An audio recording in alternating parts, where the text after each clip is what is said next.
Is there a world inside the Earth that's just waiting to be rediscovered? Why are mysterious holes being found across the globe? Is Antarctica part of a bigger cover up that nobody has been able to get to the bottom of? Well, with John Vivanco's remote viewing of distant events and places, plus me, Rob Counts, with my deep occult research, you're in for a really metaphysical show. Welcome, everyone. John, how are you? Good. Doing well. Yeah, this is going to be a good one. It really is. I mean, Inner Earth, yeah, like what you were saying earlier, Inner Earth it just pulls on that like 10-year-old boy thing inside of me. Yeah. It's just, I literally, every single time I go out, because I'm always going out and trying to find weird stuff, going into the forest, whatever. I'm always hoping for that cave with a staircase that goes right down into it. I mean, like forget the Goonies and finding the treasure, right? The pirate ship cave full of treasure. Forget about that. Let's just pass that and go to Inner Earth. Or like some kind of ancient dwarvish door in a mountain that you can enter and like it unveils its secrets to you. Yeah, exactly. Yeah. Yeah, it's a thing, and I mean, there's so many stories. Like I was just shocked when we were doing some of the research for. I mean, not only the accumulated research that I have done, but even just research for this episode at how many things I was coming across that is staring us in the face that nobody's looking at. And why is that? Why is nobody daring to look at the Inner Earth theory, and why is it considered one of these big conspiracy theories that no one really wants to touch with a 10-foot pole? I mean, what do you think? Well, I mean, think about the surface world that we're on, and then how much could potentially be under the surface of this planet. Like all of the accumulated living spaces, and all of the projects that we go into that have to do with ancient civilization or giants. There's always these like rabbit holes that you run down with regard to these projects, because at a certain point it comes up, a lot of the information is that these beings who used to live on the surface found their way underground and started to live underground because of cataclysms, because of wars on the surface. So there's a lot of room down there to apparently grow.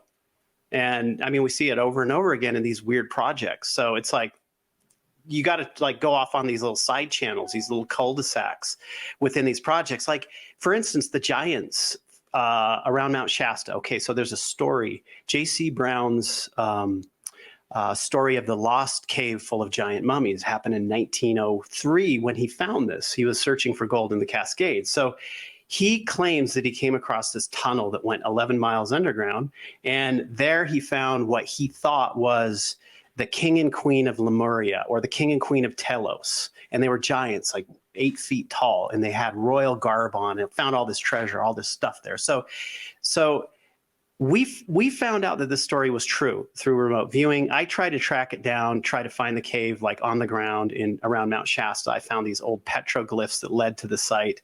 And one of the things that we found out about why they went underground was because there was a massive cataclysm happening at that time. So when we say massive cataclysm, are we talking about comet hitting the Earth, or are we talking about flood, like Noah's flood? We're talking about both. It was something akin to comet hitting the Earth and problems with the sun. So when you get into these ancient cultures, the ancient cultures were very focused on what was happening in the sky. It's very interesting. Because there was a lot of disruption going on. And so a lot of them went underground to survive. And we see this in all these projects. I mean, even when we looked at the so-called Nephilim, a lot of the Nephilim had made their way underground to set up civilizations underground. So it seems like there's a huge convergence point with all these other weird projects that eventually lead to, gosh, everybody's living underground now. And how long before we're living underground? That's scary thought. But with everything the way that it's going, it won't be very long before AI takes us over, or there's a cataclysm because humans are crazy right now. Right. Hey, so related to what you just said, which is very interesting, problems with the sun. All of this research that I've done on Saturn points to the fact that Saturn used to be in the sky as the sun that was giving Earth its its heat. And there could have been more than one sun. We don't know exactly how that relates to the sun that we're currently revolving around. But at some point in the distant future, Saturn was apparently the sun. And we see evidence of this through coins that are actually in different civilizations. If you look at the ancient Romans had coins that had a star with a crescent, right? And the star with the crescent was supposed to symbolize Saturn in the sky at the time. And they're constantly talking about bringing back this golden age, which was this time that even the Egyptians were talking about. Saturn was in the sky. There was some sort of ejection from Saturn, and the light from the sun was hitting this ejection, which was creating the crescent in the sky. There you go. These are some Roman coins. And now what's interesting is Rome was also called Saturn or Saturnia at the time. And I think you and I are probably going to do an entire episode just on Saturn at some point because it's such a rabbit hole. But absolutely, the crazy thing is,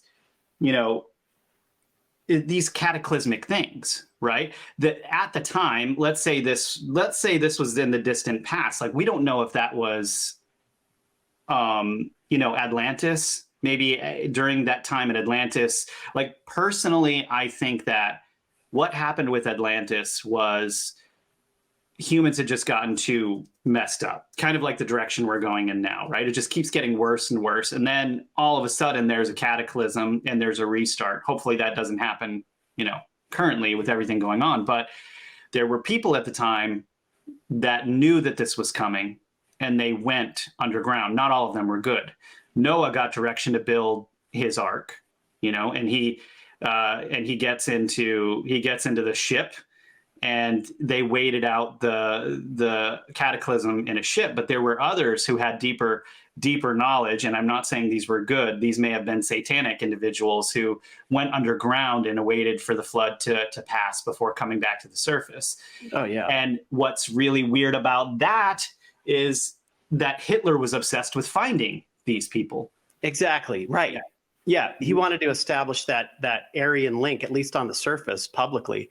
He wanted to establish the Aryan link with super beings. Yes, he claimed that these beings were these Aryans had gone underground, and he was sure that they were situated in, or there was an entrance in Tibet. Now, what's also strange about this is we have Hitler going over there to research. All right, so things that we know about Hitler, depending on what source you're looking at, is Hitler was first and foremost an occultist. He slept next to like one of Helena Blavatsky's books. And I think a lot of what he came up with or surmised was a combination of different things that he was researching, because Hitler was actually a prolific researcher in his youth. He was going to libraries, researching all of this stuff. The Nazis end up going to Tibet to search for the entrance into the inner earth and look for the beings that can give them superpowers to obtain power across the world for the 1,000-year Reich. And so he's looking for these Aryans. But what's interesting is H.P. Lovecraft also has stories about inner earth beings that were lizard people that were living in the earth, and he claimed that they were in Tibet. And it's like there's so many weird intersections of the same type of story from all of these different sources. And of course, H.P. Lovecraft is telling everyone he's a fiction writer. But what's bizarre about it is, why is there so much worship over H.P. Lovecraft's stuff within these Kabbalistic sort of, secret societies? Like, they worship this guy. And, even some of these movies, like the Dunwich Horror that came out in the 60s, where it was all like they were worshiping H.P. Lovecraft demons. And I mean, look at this guy. He's like, you can look at this guy's eyes and tell that there was something else going on. We're looking at a picture, for those of you at home, of H.P. Lovecraft right now, and this really almost childish anger on his face, in the photo. Okay, so what's interesting, talking about the reptiles underground. So I had a friend who would kind of pick up whistleblowers that he would release in a show that he was doing. And I don't know if he ever released this or not, because I don't think the guy was 100% wanting to come forward. But this guy claimed that apparently he was part of this covert Black Project group through the 1970s, 1980s, that his specific job was a historian. Let's just say he called himself a historian of the solar system, a true historian based off of alien interaction, right? Mm-hmm. And his group, his team, what they did was, this is what he said, he claimed that they would find these underground locations, caves, where reptilians were in stasis, because they had put themselves into a stasis because at this certain point in time, apparently there's something going on with our sun that is causing them to have to go underground away from it. So they put themselves into stasis, and their job was to search them out, find them, and go kill them. Right. I don't know if it's true or not, obviously, whistleblower kind of stuff. I mean, it's outlandish, but, you know, you find a lot of outlandish things when you start viewing this stuff and even, you know, going on the ground and investigating it. So I don't know. Yeah, so for those of you at home who don't know, if you're coming into this show, my name's Rob Counts. I'm a researcher. John is a remote viewer. And John, why don't you just tell them really briefly, a couple sentences, what remote viewing is, just so that people understand what you're talking about when you refer to remote viewing. Yeah, you know, we use this sort of supernormal ability that everybody has, psychic sense, to get information on things that we can't see, hear, touch, feel with our hands. And we use multiple remote viewers. We're trained in a methodology. It's very extensive, requires a lot of training to get really good at it. And this type of information gathering is used in the intelligence world. And I've worked with intelligence. I've worked with business in my 25-year career. It is common. Yeah. I mean, it's very, very common. Even though it was declassified supposedly in 1995, only Stargate was declassified. There were many other programs. And my knowledge throughout the years, we had handlers in various agencies to give us, I'm talking weird jobs. We're not talking about like, you know, what are the Soviets doing? What are the Russians doing? What are the Chinese doing? It's more like on the side of, what did that super collider just do? Or what the heck's going on in the Arizona desert with aliens? You know, stuff like that. And these are like intelligence people who want to know this stuff, right? So it is used, it's been used, it continues to be used, and it's not going to stop being used. Especially not by us. Right. Because we can. Exactly. Right. You know, the funny thing too with remote viewing is that, you know, the CIA, when they declassified it, they had to like create this report that basically canceled remote viewing out. It didn't say that it worked. It didn't say that it didn't work. Right. It didn't say that it did or didn't work. So they couldn't come out and say, hey, everybody, here's this new thing that we figured out that you can use to figure out all of our secrets with. I mean, they couldn't do that. So you kind of got to dig under the surface to learn this thing. Well, and it's in their interest to do that. This is the issue with, you know, these things called conspiracy theories now that no one wants to talk about. Is like, I mean, think about it. All conspiracy means is that there's more than one person working on a particular project or operation to obtain a certain result, and they're conspiring to do so. And usually it's a nefarious result, right? You know, maybe it's not a conspiracy because it's a government operation. It's actually just like out in the open. It's a government operation, but they hide a lot of these things. And I think my main thing is like, hey, I don't think we should be afraid of the word. And I think we should be able to talk about this stuff. And I want to know more about inner Earth beings. Exactly. So yeah, and this is a document we often refer back to on Edge of Wonder, one of the other shows that I work on. And this document here actually talks about, well, this is a suggested remote viewing training procedure. And I'm not sure if this is the one where it's talking about them viewing Mars. Is this the one, Lindsay? They're talking about viewing Mars? I'm not sure. I can search for Mars in this document. Anyway, they were trying to figure out what the face on Mars was in this CIA document and what happened to the previous beings that were living there. And it was an entire viewing on what had happened to them a million years ago, why they, you know, were basically extinguished off of Mars, them looking for other places to house their race and what they looked like. It was a very, very fascinating document, and it's on the CIA website. You can actually like look for this yourself and find it, and it's declassified. And I mean, maybe it's just, hey, this is crazy talk because how could any of this ever exist? But as you said, like, you know, why is the intelligence agency using remote viewing if it doesn't work? Right. It's because, you know, it gives them data and they want to know, you know? Right. Exactly. I mean, you know, when you get right down to it, to most of the world, well, I'm like a walking oxymoron. I'm using something that doesn't exist to find things out that don't exist, you know? That's great. Yeah. So, all right, back to the inner Earth. We just talked about a lot of really fascinating stuff. For those of you guys watching our podcast, if you could give us a 5-star rating and review, if you want to take the time to do that, we'd appreciate it. It'll help us get this podcast out to more people. But yeah, so back to the inner Earth. I've got some crazy stories for you that I kind of want to go through. I stumbled upon a lot of different things. So when I was researching and reviewing some of my information on this, I did an episode very early on in Edge of Wonder's history, and funny enough, it was probably the second episode we did. It was a really cool episode, and it was all on portals to hell. And I found it was like, I wanted to know, you know, I found one story and that was enough for me to just go deep into some rabbit holes here on what's going on with this, right? Like, are there any portals to hell and where would they be? And I found a couple of very interesting stories. The first story I found was about the Cold War.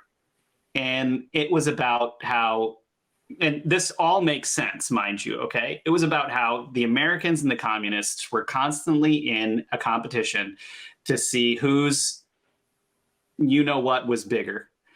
And one of the things that they were doing, you know, like who can fly to space first, who can hit the moon first, right? But one of the things that they were doing is who could drill the deepest hole.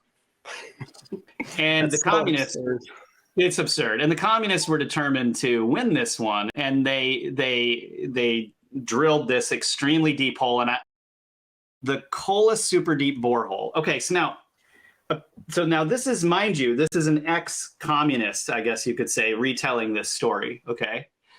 And basically what happened was they dug a hole so deep that the boring equipment actually just started spinning, and there was nothing else to bore. So, you know, they pull the equipment back up and they decide, well, hey, you know, let's drop a rope down there to see what's going on, right? Or let's drop some things down there to see what's going on. They drop some things down there. They don't hear anything. Nothing happens. Eventually, some guy's like, let's drop some audio equipment down there and see what we hear. They drop some audio equipment down there, you know, the many, many, many, many miles down into this hole. And they bring the audio equipment up and they listen to it. And this communist is quoted as saying, I'm a communist. I don't believe in God. Or no, he said, I don't believe in hell, but now I believe in hell. And because, you know, communists are atheists. They don't believe in God or Satan or anything like that. But reportedly, what was on this audio equipment was human beings screaming like hell in the recesses of the earth. And so I was like, okay, amazing story. Is it true? And this is where it's very difficult, you know, as a researcher to really find the truth, because anything that was true that would threaten the current way of thinking, this Darwinistic, very science-based thinking, would of course be claimed to be a hoax.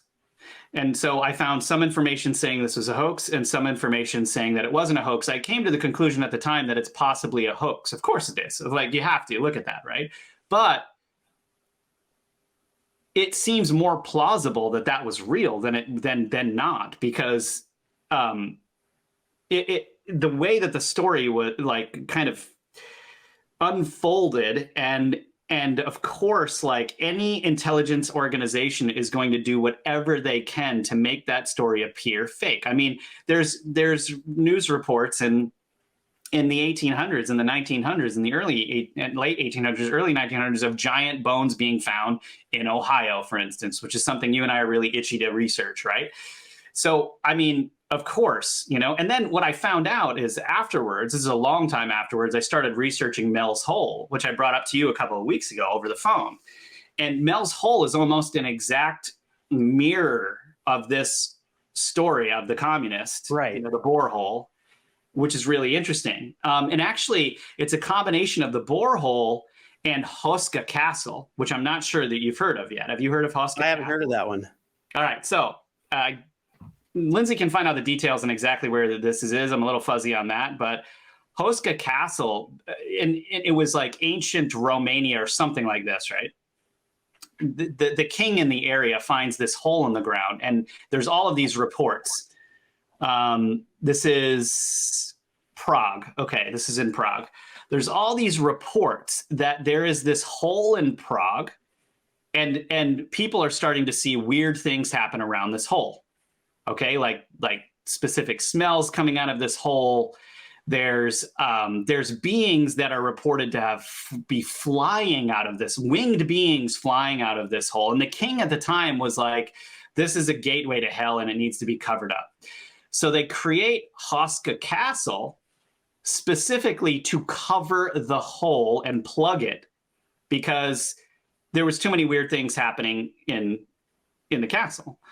And so in the castle, apparently at one point, so the castle has housed mad scientists, Nazis, and perhaps even demons, because Nazis were researching everything, right? These were like the guys that were just interested in power. I mean, whatever they could get power from, right? Okay. So at one point, some guy has a really bright idea to drop a dude down the hole with a rope, right? So they drop the guy down into this hole, and they hear blood-curdling screams. Okay, and so they start hearing the screaming, and they start pulling the guy back up. They pull the guy back up, and he had aged 30 years. Like his hair was dark, like totally bright gray, like the whole bit. And he says that he saw hell. That's crazy. That's like the Mel's Hole dog story, right? Where he threw his dead dog into the hole, and then he found the dog running around in the forest later alive. But right. The dog wouldn't come to him. It didn't even respond. So, oh wow. Okay, so Hoska Castle is something that I need to put on my list for remote. I believe that Hoska Castle. Okay, now let's say Mel's Hole is a hoax. I don't know if it is. Like it was everywhere. Like you were telling me 20 years ago or 15 years ago, whatever.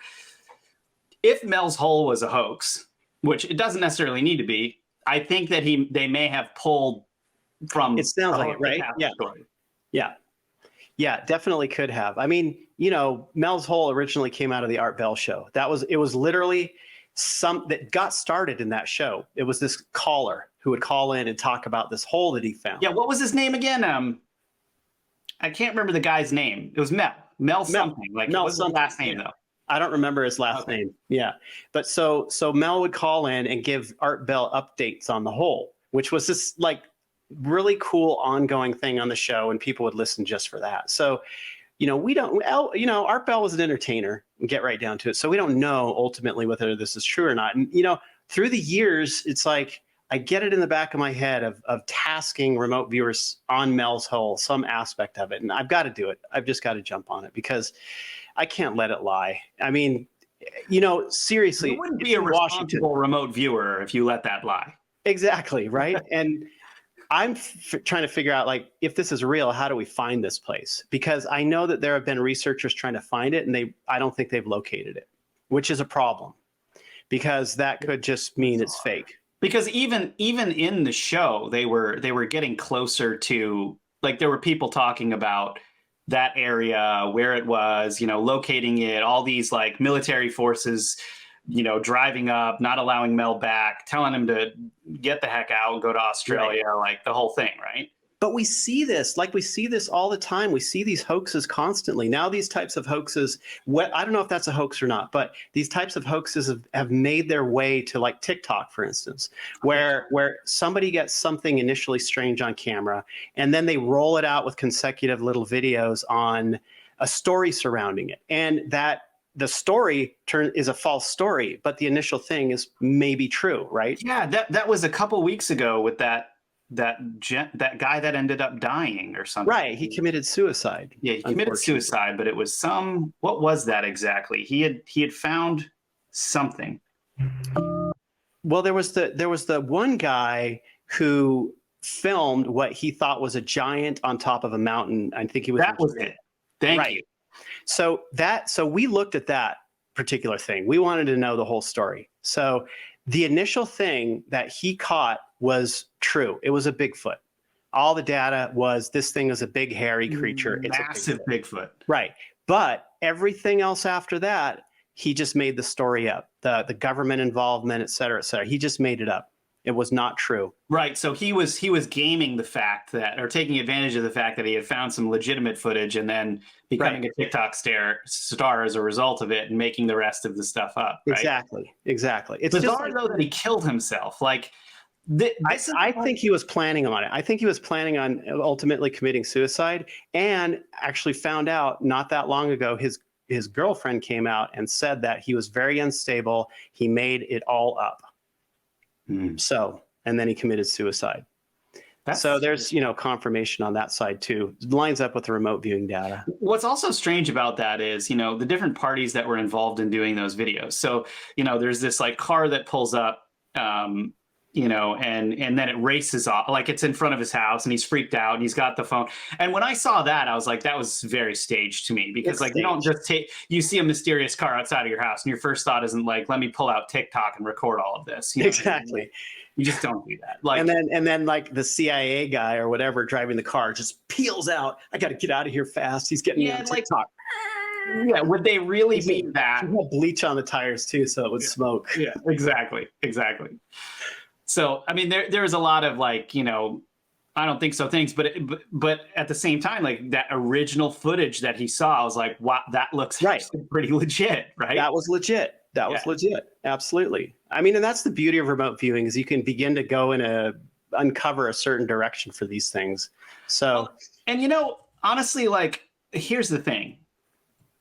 I don't mind I don't mind finding hoaxes. Like, I want to know the truth. That's all I want. Like, if it's fake, I want to know if it's fake. If it's real, I want to know it's real. But I also think that, we need to be open-minded into asking the question whether or not some of these things exist, because we live on a very fascinating planet that we have very little actual data on, especially with like the way that all of this stuff gets passed down to us through and I mean, look, anyone out there thinking we're being told the truth right now on what's really going on out there, I mean, come on, like, that's just naive. Like, and I don't want fake things to be true, but I also don't want to be closed-minded to the mysteries of the universe, because like there's no way that there's no way that there aren't interesting things going on. Right. For a lot of these things, you got to get out of your house. I think there are a lot of people who are just armchair judgers of what is true and not true. I mean, they don't leave the city, they don't leave their home, and they don't go out to try to experience things. When you get out into the country, people who spend more time outside, farmers, cattle, whatever, they're going to have more stories. Way more. People who live in the cities, right? Because they're outside, they're experiencing things, they're seeing things. And it happens way more frequently. You just got to get out, because you will see stuff. Most people don't look up. I mean, you got tons of light pollution wherever you are these days, but the more you look up, the more strange things you are going to see. Well, that's very much the case even out in Washington, out in Colorado. Like, you can have a night out and there's all kinds of things in the sky that you can't understand. You'll have an app, you'll see what a satellite looks like, what that looks like when it goes by. And then there's things that are flying around up there, lights or whatever that are moving around that you just have a hard time explaining. Now, you know what a plane looks like, you know what that blinking looks like. And, you go through this process of trying to, discount some of these things. And then some things are just unidentified aerial phenomena. Exactly. I mean, shoot, I've seen things fly over me low enough that are very bright. I've seen this one thing. It was oval, and you could see windows. There were like windows with like figures behind the windows. Like, I mean, it was a UFO. It wasn't an airplane. I mean, the thing was like glowing and moving slow and then took off really fast. And this was in Washington State. I mean, I've seen crazy stuff like that. When you What go does out, that? well, what's that? I said, what does that? What does that? Right. Yeah. You know, and so there's a lot of stuff, especially when you get around these like mystical areas where you have this sort of inner earth along with lights in the sky converge.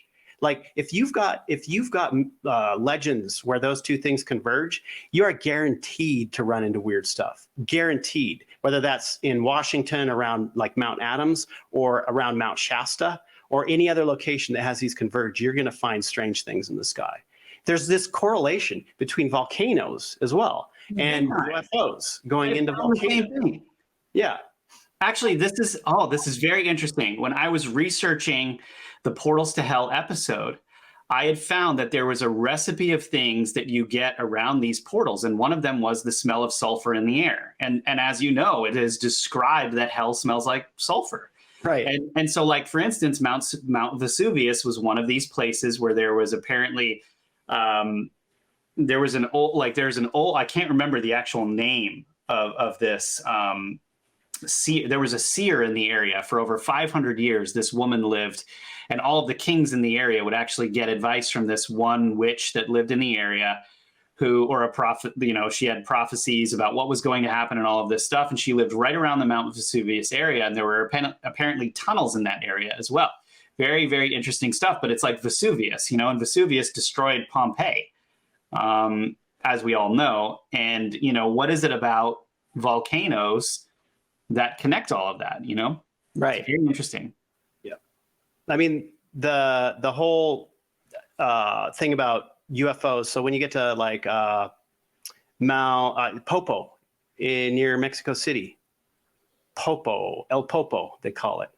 I've seen tons of videos of UFOs going in and out of that mountain. Really? So, yeah. So there's some correlation between UFOs, ancient civilizations, and going into volcanoes.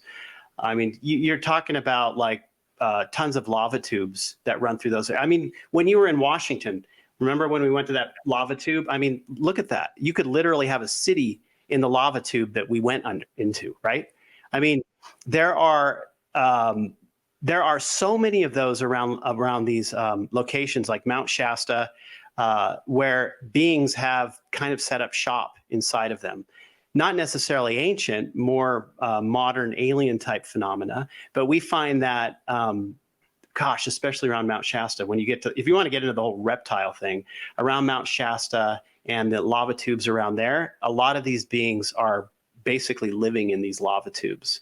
And some of the abductions of humans have to do with those beings taking them in there, basically, using them for their own genetic purposes. Yeah, it's really interesting too how a lot of these stories of inner Earth beings and stuff center around like reported reptilian beings, kind of like what you were talking about before, and like I think it's a funny idea that some of these like characters in our pop culture are actually reptiles and stuff like right. That whole thing is like very funny, right? But the amount of sightings of these things, and even going into Thailand and some of these Southeast Asian cultures that have much more direct statues and ancient symbolism of these 5-star reptilian beings. And when I say 5-star, I mean, the 5 appendages that a human being has, head, arms, 2 legs, and they have statues of these things. Right. And I actually think that those beings have been conflated with another race of beings that are called the Naga. And now the Naga if you look at ancient Chinese culture, for instance, ancient Chinese culture believes that that there is a God that created them, from scratch. So every culture in the world says that human beings were created in the image of God, right? But there is like a specific bodhisattva called Nagarjuna, and that being, is reported to have like a bottom serpent, you know, and we don't know if that's a transformation of or what. But then you have, you know, also in Chinese culture, you have these dragons, and the dragons are heavenly, other dimensional beings, but not related to the nefarious lizard people or like these nefarious demonic lizard reptilian things that I think have been conflated with that over a period of time. But I'm not sure what you think about that, John. No, I agree with you. I think the Naga and that whole race, because we've remote viewed them pretty extensively. And, you know, Heather, who is my partner in all this, has a huge connection to these beings. And, you know, like with remote viewing, you begin to establish this like a psychic connection, telepathic connection. And for whatever reason, she had really connected with these beings, so much so that they give her information, right? So these beings are separate from the other sort of diabolical reptilian sort of thing that people talk about today. But at the same time, in ancient Earth history, these beings were also moving against and fighting other beings. So it's hard to begin to like understand where the lines are, where they cross, where people started to mix them into one, because as history moves forward, it's like you begin to, things begin to get muddied, things begin to get crossed over, and we don't know what the truth is anymore. And this happens all the time. Even over the last 50 years. Right. Even or like 100 years, you know, like right. No one knows what really happened. It's ridiculous. Right. Right. You know, okay, so getting to like, look, did you ever see Hellier, for instance? Hellier, no. Hellier. It was a YouTube series. I think it was made by Mysterious Planet. Okay. Now, these guys set out to get into some high strangeness. I would recommend watching it. It's really good. They were on the trail of trying to find out about these creatures that lived in these caves in Tennessee, and they were tying everything together. Fantastic series. Absolute must watch. I'll definitely check it out on YouTube. Planet Weird. That's it. So they that's a great logo. Look at that logo. It's excellent, right? I'm jealous. Yeah, they've been doing this for a long time, and they ran into major high strangeness when they're trying to figure out where these creatures came from, because they got photographs of footprints. And they present them in this film that they did.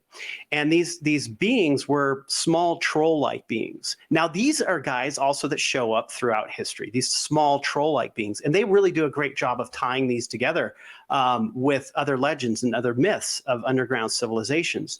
So ultimately, you know, they try to find this cave and open up a portal, because they realize that, geez, a lot of this stuff is sort of like dimensional and portal based.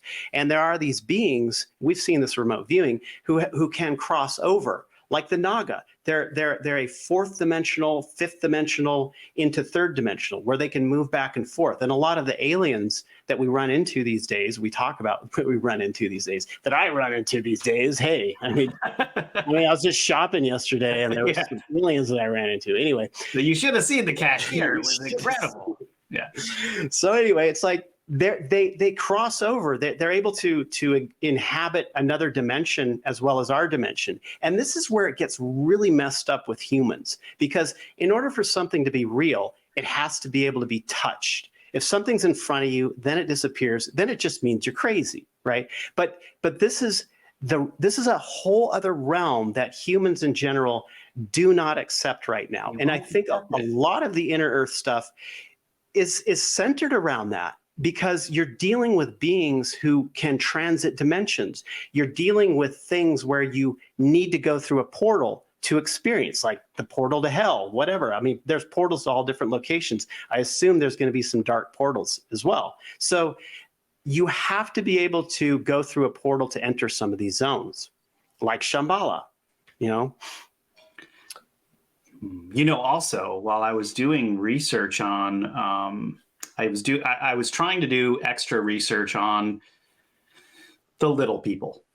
You know, these reported, whatever you want to call them, leprechauns, fairies, little people that exist across the world, and come to find out that there well, of course, Iceland is one of the main places for this, but that there is a load of them apparently in Canada, and lots of people in Canada who live in remote areas north see these beings, and I'll talk about them. And these beings reportedly live under the ground. And Right. they're almost like hobbits in a way, but just, they have these abilities apparently that keep people from being able to see them or approach them or whatever it is. And what are they? I mean, when you go into those stories too, they'll often divert roads around areas where there have been legends of fairies or gnomes, or hobbits, I guess, living. Why divert the road?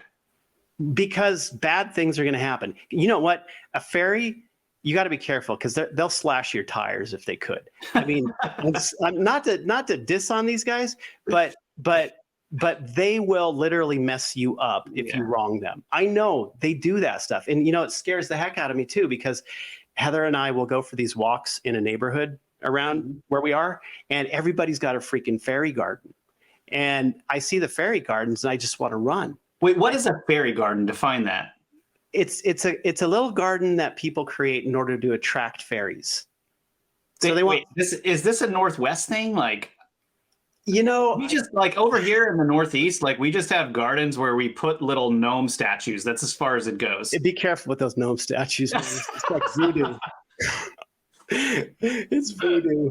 Just don't do it. I know. They're gonna rip your tires up. They're gonna like mess with your electricity in the house. I mean, no, you don't want my electricity so messed up. I better go home and kick that thing like a soccer ball.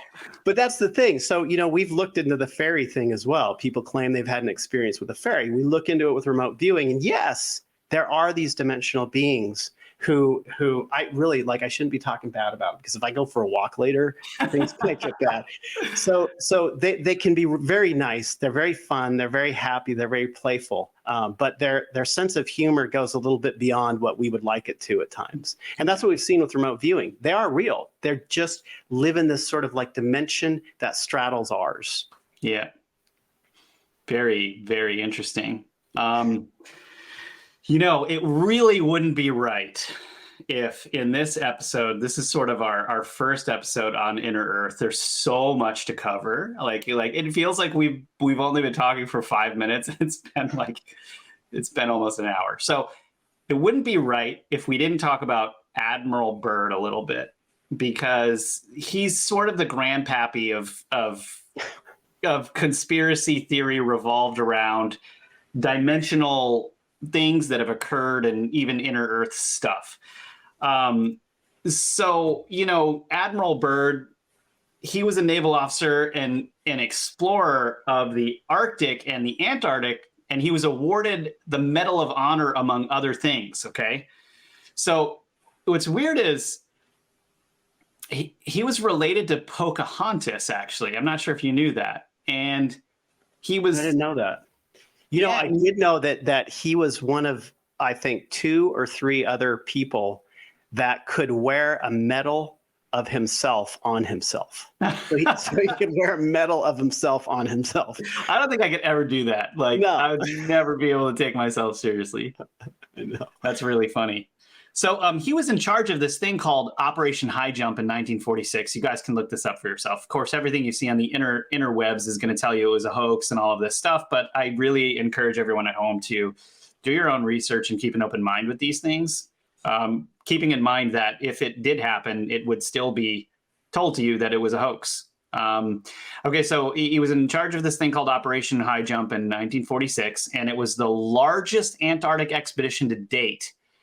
Also, some other interesting facts is he was an active Freemason, and he was a member of other patriotic, scientific, and charitable organizations. Now, the rumors about Admiral Byrd's knowledge of inner Earth, again, these are quote-unquote unverified, but here it is. So Byrd's secret journal supposedly leaked to the public, and while flying over Antarctica in the Navy, he saw lush forests. Now, keep in mind, this is Antarctica.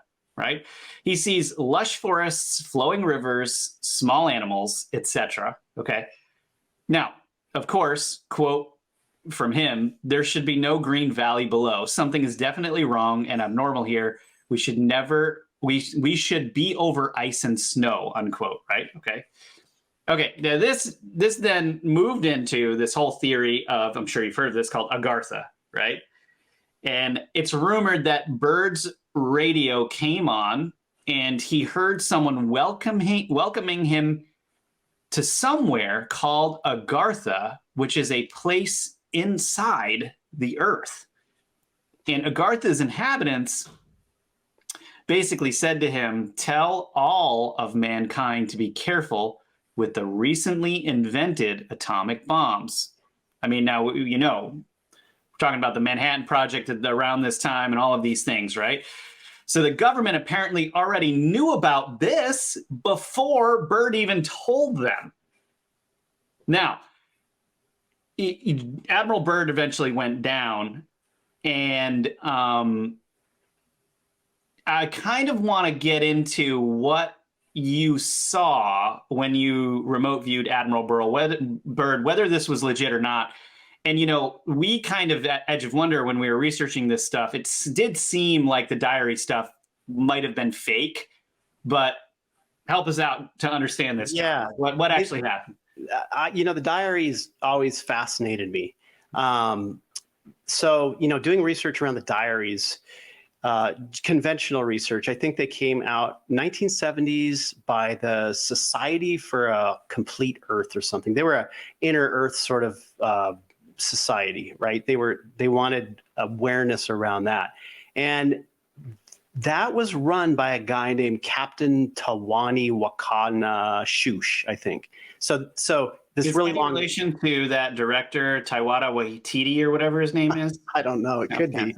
Just So this guy came out with this guy's article, or Admiral Byrd's diary. So he came out with it. He later actually changed his name to Ritter von X, like a German U-boat captain.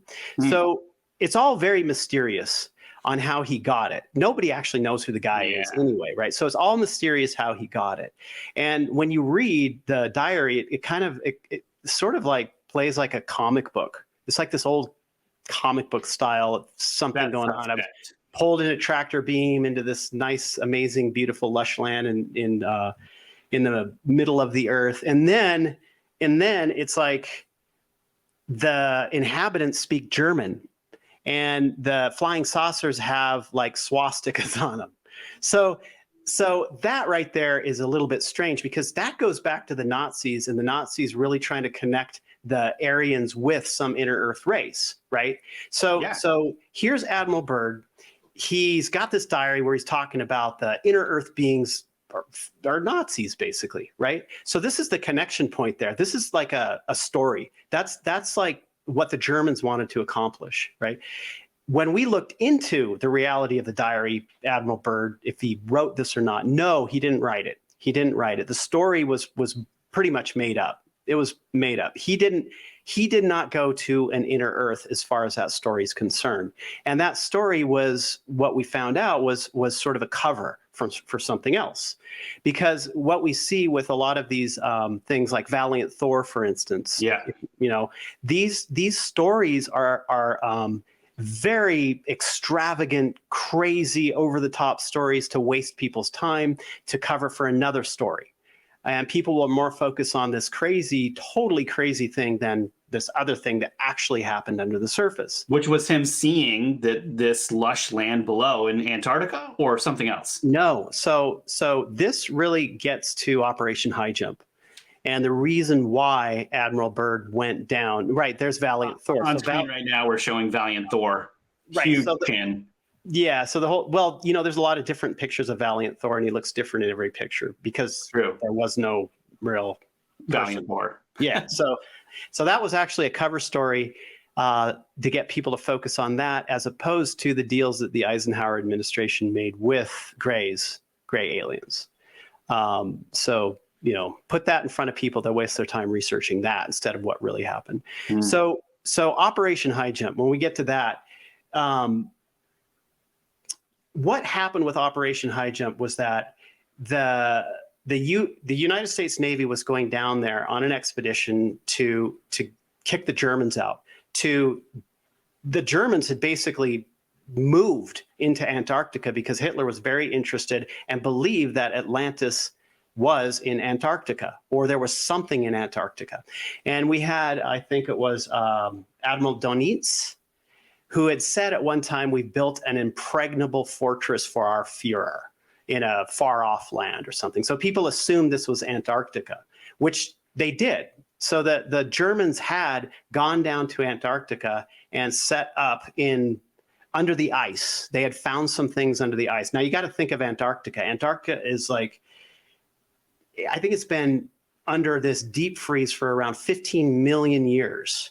15 million years. When you get to United States, for instance, it's been washed over, it's been frozen, it's been washed over, it's been frozen. I mean, it's like any civilization that was here before the humans would have been washed away and covered with rock, right? Now you get to Antarctica, though. Antarctica has been in a deep freeze for at least 15 million years. So any civilization that was there is under the ice, under miles of ice. 100%. Right. So why do you think you can't go to Antarctica? Because under the ice it's just full of ancient goods from ancient civilizations. And because of the deep freeze, that stuff would have been very preserved. Exactly. So what we had with Operation Highjump when we remote viewed it was that they were going down there to destroy the last of the German war machine.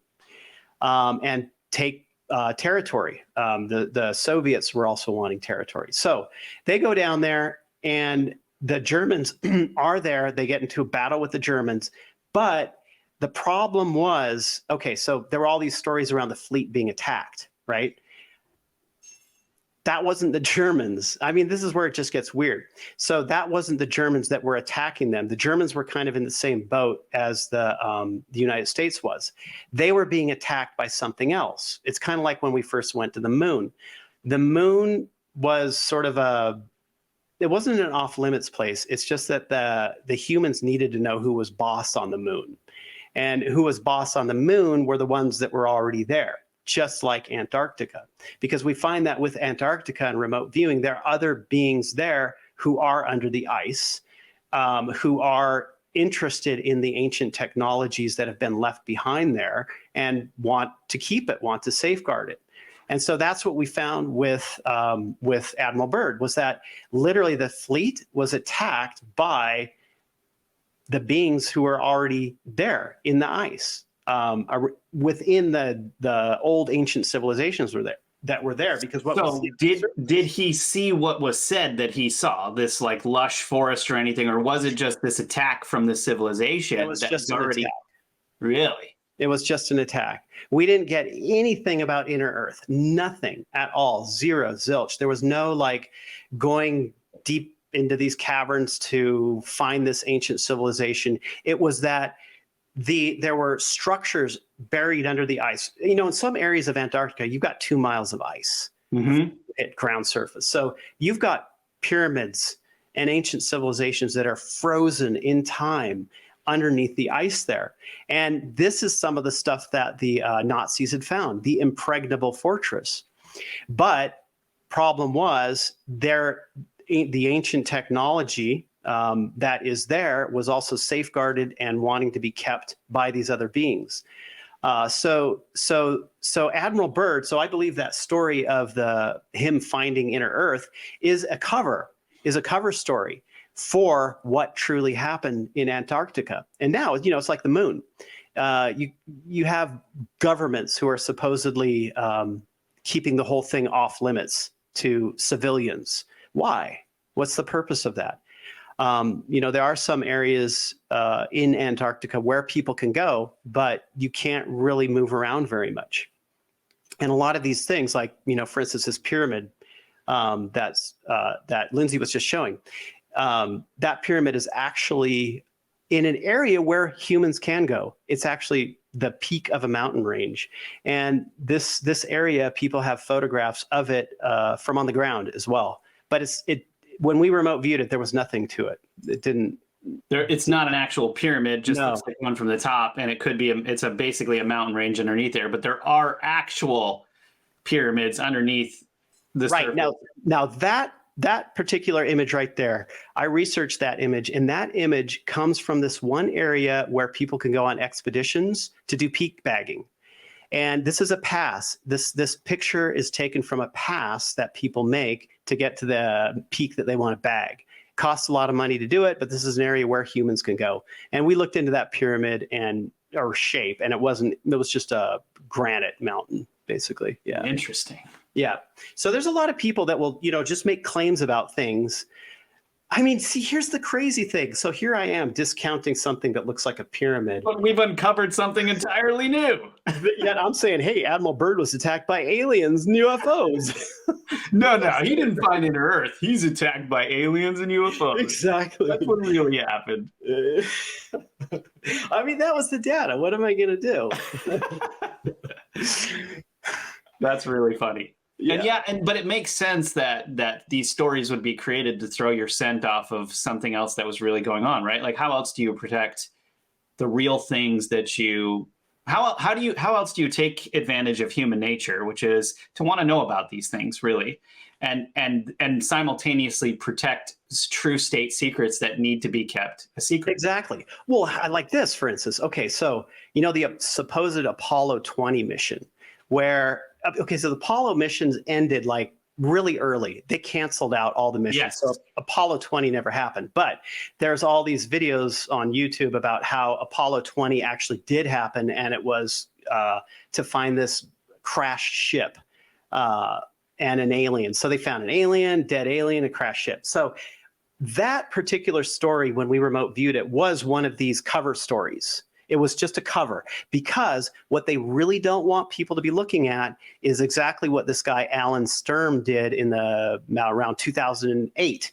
He wrote a book, like he literally sat there on the NASA, the archived images from NASA of the moon. He sat there for hours and hours and hours, picking out every single thing that appeared to be anomalous structurally. And then he made a coffee table book out of it. That is what they do not want people to know about, because that takes the regular, normal, everyday human thinking mind into like, something weird's going on there. And Alan basically got reamed by the IRS. He got death threats. He basically had to pull the book, right? But you can talk about Apollo 20 all you want. When you get to these things, so when you get to these photographs, for instance, that NASA has archived, those photographs are not what they want you to look at, because all the stuff that wasn't already airbrushed out, if you've got a keen eye, you can outline it. And that raises too many questions. That's why he had to get rid of that book. So these stories are used, the fantastic stories are used as the draw. Let's focus on the crazy stuff and not what really happened. Very, very interesting. Yeah. It's psychological operations. Okay, so amazing story, very interesting. I think we need to just backtrack just a tiny bit and tell people what Mel's hole was, because we kind of didn't tell them. No, really. we didn't tell them. We kind of covered it, but we didn't. But I just want to make sure that people haven't been left hanging on that. John, actually, you'd probably do a better job at explaining this than me. All right, so John, tell us a little bit about Mel's hole. Mel's hole was one of those stories that came out of the Art Bell show. And I think it was probably 1990s that it started. And every week or so, he'd have Mel on as a call-in guest talking about the hole. So Mel had found this hole in this area on his property of rural Washington that was basically an endless hole. He would throw things in it. And apparently the neighbors and him would just dump their trash in it because, hey, why not? And so I guess he had lowered a fishing line all the way down. I don't know, how long. It was thousands of feet of fishing line, and it never hit bottom. Yeah, he kept increasing the size of his fishing line, tying fishing lines together, got to like 6,000 feet or something like that, and still couldn't find an end. Right, still couldn't find an end. So I don't know what happened to Mel's hole. I know that there have been a lot of researchers that have tried to find this place, but no one has of yet been able to find it. So, that's the basics behind Mel's hole. I don't know where he is or what's going on with it today. Sort of lost lost its interest in the conspiracy realm, I think. Well, and also with, I mean, yeah, he was kind of never heard from again at a certain point, but yeah, like you were saying, it's hard to know what was really going on with that because Art Bell was an entertainer as well. He was an entertainer, right? He was an entertainer. I used to do the Midnight in the Desert show on a regular basis, being the resident remote viewer there, and he was the consummate entertainer. That guy. He was excellent. I mean, he holds like a special place in just about everybody's heart on the conspiracy side, no matter if he's an entertainer or not. He's a legend beyond legends. Right, So right. I respect the guy, no matter what. I mean, you know, it's really for the people, the entertainment side. It's really what it comes down to, you know, ultimately. So, what are you going to do? What are you going to do? Except with this, it's like remote viewing. It's like you want to find out the truth, because if you can have this method where you're always figuring out the truth of something, that is way, way better than making stuff up, because things are usually a lot stranger than fiction here. Yes. Oh, look is that Mel's Hole? Did we actually find Mel's Hole? They're claiming this inspired the legends because it's a real hole nearby. Yeah, right. Yeah.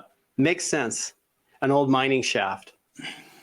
That is they did claim it was something like that, I think. That's very interesting. Oh yeah, you can even see it there is that Mel? Who was that guy? Who was that guy? There's some guy that just popped up on screen and he's wearing something really silly and we're trying to figure out who he is. I'm more interested in who that guy was. Me too. I think he's the geologist in the description. Wow. That guy has got some serious style issues if he's a geologist. Yeah. For the better or worse. Well, okay, yes. I totally agree. I feel like, you know, we need to use tools at our disposal to find the truth rather than the relayed stories, right? And right. I mean, you've had a few personal experiences with some of this inner Earth stuff. I think, you know, we're obviously going to be getting into this topic more on this channel from time to time, but I'd love to hear a couple of stories that you have about inner Earth, John, that you might want to tell the audience. Well, so there was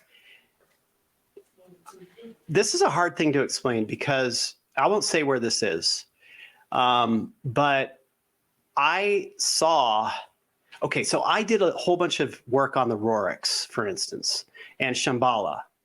And the Roriks. The Roriks are the Roriks, Elena Rorik and her husband. So they, in the 1920s, were funded by the U.S. government to find Shambhala. Elena Rorik she had actually translated one of Blavatsky's books into Russian. And they lived in New York City at the time, so they were also thought to have been Russian spies, receiving funding from the Russians as well as the U.S. So they go to Tibet because, you know, they're trying to find Shambhala, and during the expedition, they had disappeared for a year. So we were looking at with remote viewing, you know, what happened to them, what were they doing in that year? Most people assumed they were dead. At a certain point during their expedition, they realized that Shambhala wasn't necessarily a physical place in the earth. Shambhala was a dimensional place. And in order to get to it, they had to raise their vibration.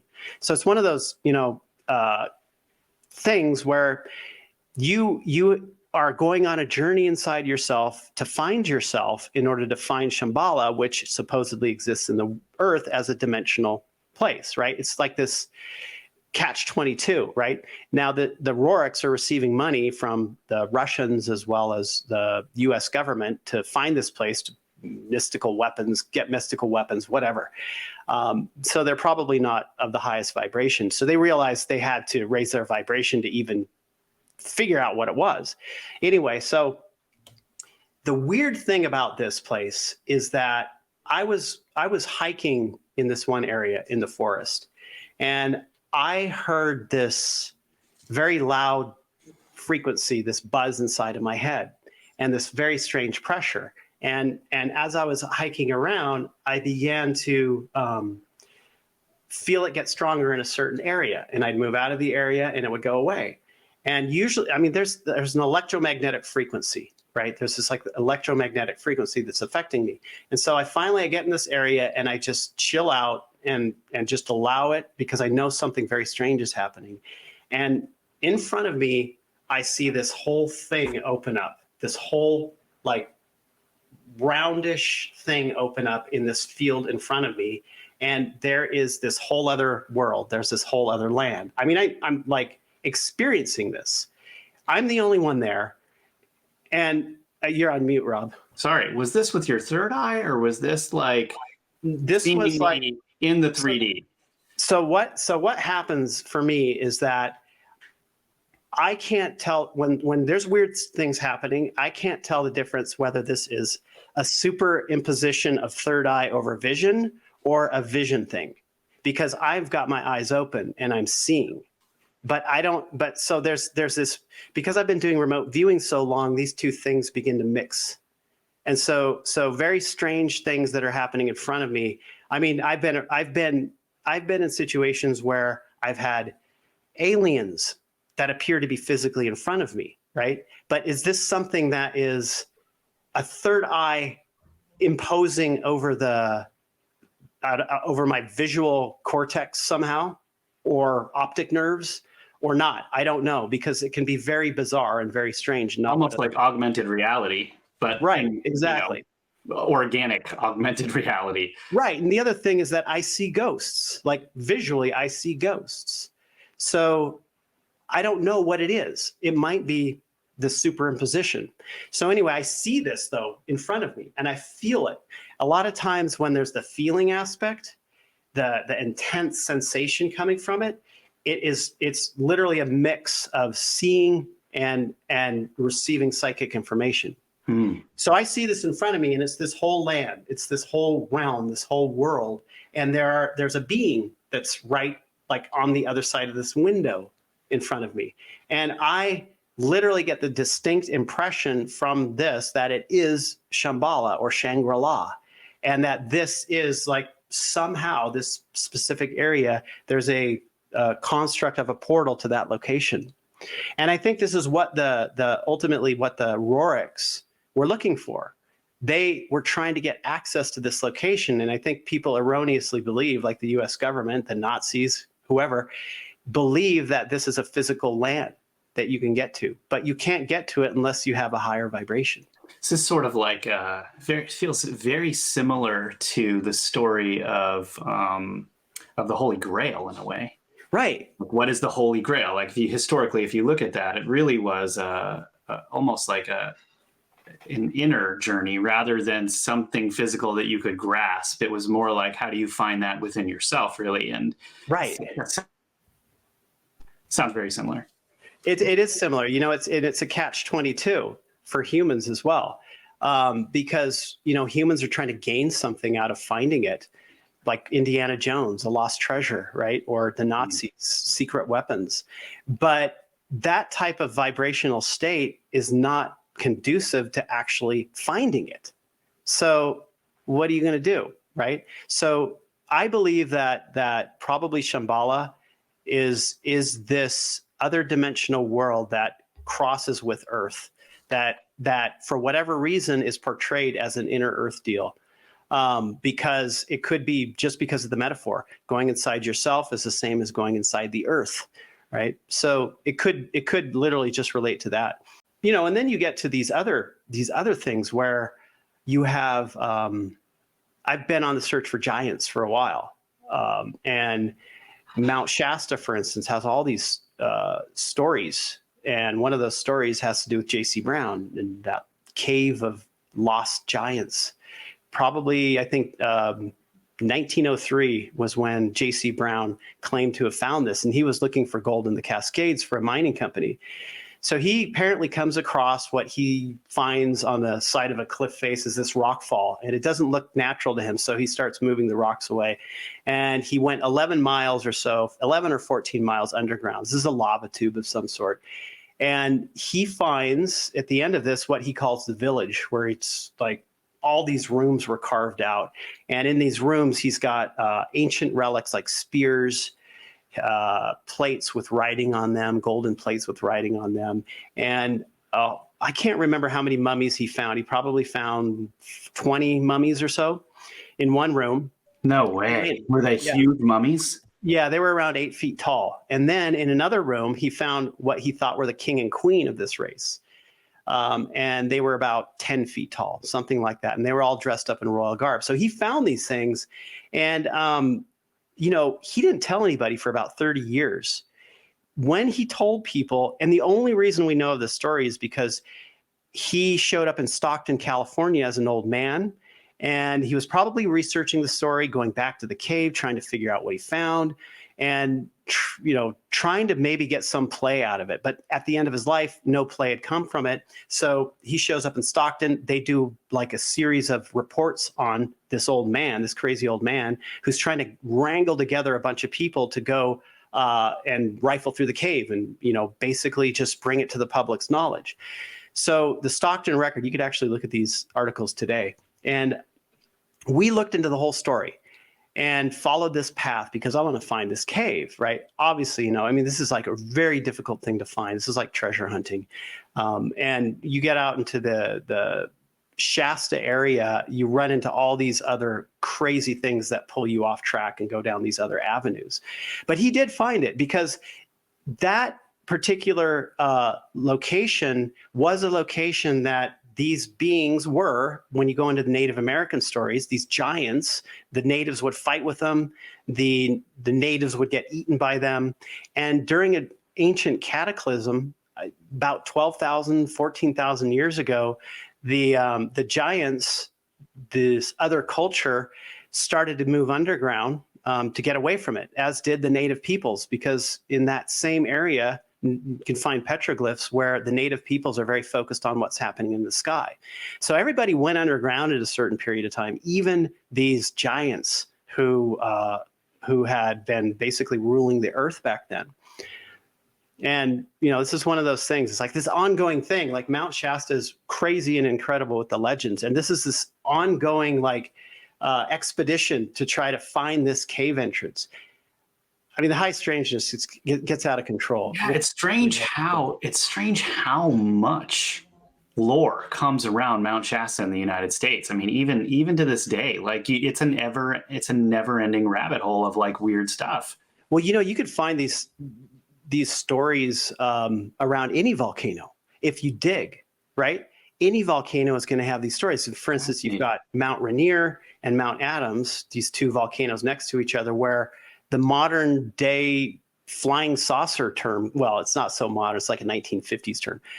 The flying saucer term came out of that time, right? And that's where they saw the first flying saucers, you know, and they were reported on publicly right in that area. And so you have a lot of weird stuff happening around there too.